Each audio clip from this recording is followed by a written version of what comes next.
Les Rasputin, c'est une toute nouvelle compagnie. Le Monde en Soi est la première création de cette compagnie qui a été créée exprès pour ce spectacle. C'est avec Marjorie, on se connaît depuis très longtemps, on a longtemps travaillé ensemble sur l'île avec une autre compagnie. Il est venu assez naturellement l'idée de créer une autre structure autour de ce spectacle dont l'objectif serait de travailler des spectacles pour l'espace public et plus spécifiquement des spectacles intimistes.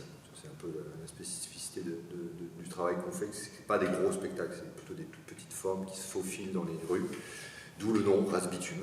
Je vais quand même préciser qu'il y a aussi il y a tout un travail sonore aussi sur le spectacle et qu'il y a un technicien qui travaille avec nous qui est en train de travailler là-bas.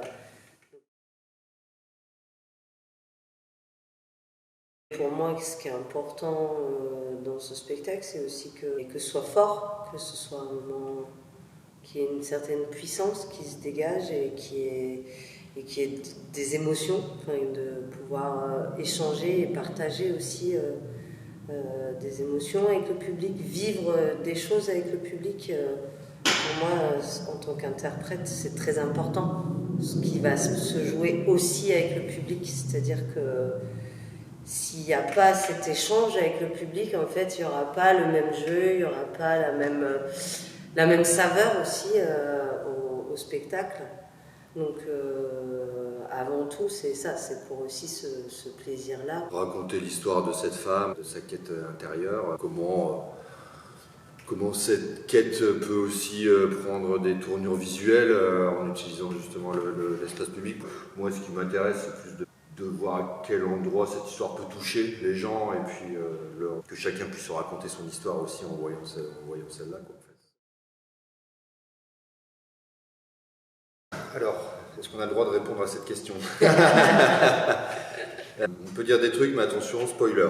Le public est emmené directement, en fait, il y a une adresse directe au public. Parce que, dis discrètement, mais en fait...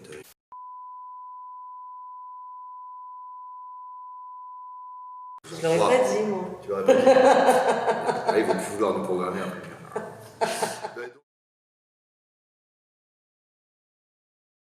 Moi, comme je dis toujours, en tout cas, le point fort, c'est que pour 0 €, on a le décor le plus énorme de toute l'histoire du théâtre.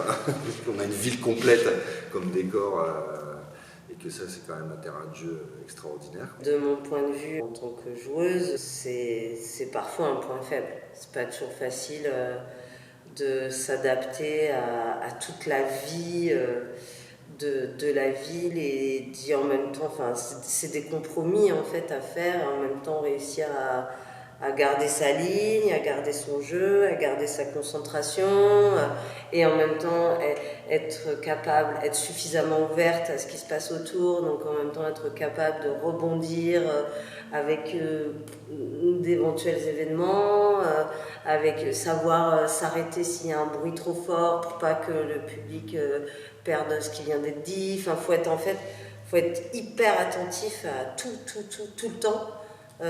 Et donc ça demande une concentration très énorme en fait, parce qu'il faut aussi se concentrer forcément sur sa partie qu'on a à faire.